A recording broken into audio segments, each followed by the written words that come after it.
Hello friends, அனைவருக்கும் வணக்கம். 2025 group 4க்கு பார்த்தீங்கன்னா இன்னும் அக்யூரேட்டாக ஒரு 11 டேஸ் இருக்குது. இந்த 11 டேஸில் இது வரைக்கும் நீங்கள் ஹிஸ்ட்ரி ப்ளஸ் ஐஎன்எம் டச் பண்ணவே இல்லை, ஹிஸ்ட்ரியும் ஐஎன்எமும் நான் வந்து இது வரைக்கும் எதுவுமே படிக்கல அப்படின்னா டோன்ட் வரி. இப்போது நான் சொல்கிற ஒரு 20 லெசன்ஸ் மட்டும் ஒரே ஒரு டைம் நல்லா வந்து டெப்த்தாக படிச்சுட்டு போங்க. நீங்கள் வந்து மெமரி பண்ணணும்னு அவசியம் கிடையாது. இந்த 20 லெசனும் ஒரே ஒரு டைம் நல்லா ரீட் பண்ணிட்டு போங்க. ஹிஸ்ட்ரி ப்ளஸ் ஐஎன்எம் சேர்த்து பார்த்தீங்கன்னா நமக்கு குரூப் 4ல் 10 கொஷின்ஸ் கேட்குறாங்க. ஸோ இந்த 10 கொஷின்ஸில் இந்த 20 லெசன்ஸ் நீங்கள் படிச்சிங்க அப்படின்னா கண்டிப்பாக வந்து ஒரு 8 கொஷினாவது அக்யூரேட்டாக உங்களால் ஆன்சர் பண்ண முடியும். ஸோ என்னென்ன லெசன் அப்படின்றத நோட் பண்ணிக்கோங்க.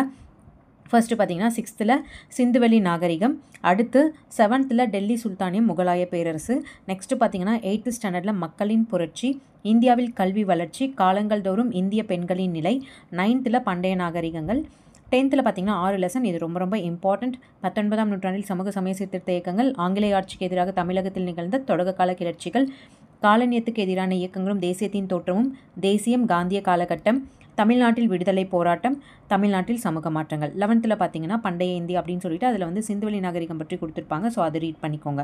நெக்ஸ்ட் பார்த்தீங்கன்னா 11th ஆங்கிலேய ஆட்சிக்கு தொடக்க கால எதிர்ப்புகள் அப்படின்னு சொல்லிட்டு ஒரு லெசன் இருக்கும். ஸோ அது நோட் பண்ணிக்கோங்க. 12th 9 லெசன் இருக்கும். ஸோ அந்த 9 லெசன்ஸும் நீங்கள் படிக்கணும்னு அவசியம் இல்லை. இப்போ நான் சொல்கிற லெசன்ஸ் மட்டும் நோட் பண்ணிக்கோங்க. இந்தியாவில் தேசியத்தின் எழுச்சி, தீவிர தேசியவாதத்தின் எழுச்சியும் சுதேசி இயக்கமும், காந்தியடிகள் தேசிய தலைவராக உருவெடுத்து மக்களை ஒன்றிணைத்தல், அடுத்து பார்த்தீங்கன்னா ஏகாதிபத்தியத்திற்கு எதிரான போராட்டங்களில் புரட்சிகர தேசியவாதத்தின் காலம், இந்திய தேசிய இயக்கத்தின் இறுதிக்கட்டம். ஸோ இந்த 5 லெசன்ஸ் மட்டுமாவது 12th வந்து படிச்சுக்கோங்க. மொத்தமாக பார்த்தீங்கன்னா 6th 12th வரைக்கும் நீங்கள் படிக்க வேண்டிய லெசன்ஸ் டோட்டலாக 20 லெசன்ஸ். இந்த 20 லெசன்ஸ் கிளியராக ஒரே ஒரு டைம் நல்லா படிச்சுட்டு போங்க. கண்டிப்பாக 10 கொஷினில் 8 கொஷின் உங்களால் வந்து அட்டன் பண்ண முடியும். இந்த இப்போ நான் சொன்ன இந்த 20 லெசன்ஸும் நீங்கள் புக்கில் டைம் இருந்தால் படிங்க. அப்படி இல்லைனா நீங்கள் ஏதாவது இன்ஸ்டியூட் மெட்டீரியல் வாங்கியிருப்பீங்க. ஸோ அதை பேஸ் பண்ணி கூட நீங்கள் வந்து படிச்சுக்கலாம்.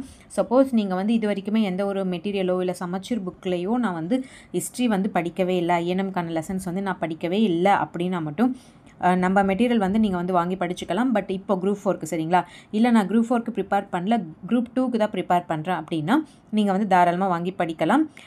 குரூப் 4க்கு ஏன் வேண்டாம் அப்படின்னு நான் சொல்கிறேன் அப்படின்னா, லாஸ்ட் மினிட்ல நீங்கள் எந்த ஒரு மெட்டீரியலோ இல்லை வேறு ஒரு புக்கோ வந்து சேஞ்ச் பண்ண வேண்டாம். அதனால தான் நீங்கள் படிச்சிருக்க மெட்டீரியலே படிங்க அப்படின்னு சொல்கிறேன்.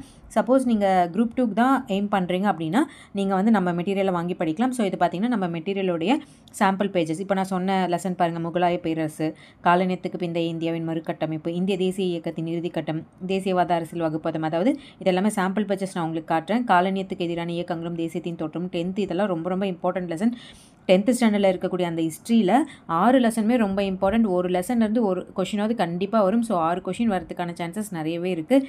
ஸோ இது வந்து சாம்பிள் பேஜஸ். உங்களுக்கு வந்து நம்ம ஹேண்ட் ரிட்டன் மெட்டீரியல் வேணும் அப்படின்னு நினச்சிங்கன்னா டிஸ்கிரிப்ஷனில் வந்து வாட்ஸ்அப் நம்பர் இருக்குது. ஸோ காண்டாக்ட் பண்ணி வாங்கிக்கோங்க. இது வந்து ஹிஸ்ட்ரி ஐஎன்எம்கான சாம்பிள் பேஜஸ். வேறு சப்ஜெக்ட் உங்களுக்கு வந்து சாம்பிள் பேஜஸ் வேணும் அப்படின்னாலும் நீங்கள் பார்த்துட்டு ஆர்டர் பண்ணிக்கலாம். இந்த வீடியோ உங்கள் ஃப்ரெண்ட்ஸ் அண்ட் ரிலேட்டிவ்ஸ் யாராவது டிஎன்பிஎஸ்சி எக்ஸாமுக்கு ப்ரிப்பேர் பண்ணுறாங்க அப்படின்னா அவங்களுக்கும் மறக்காமல் ஷேர் பண்ணுங்கள். தேங்க்யூ.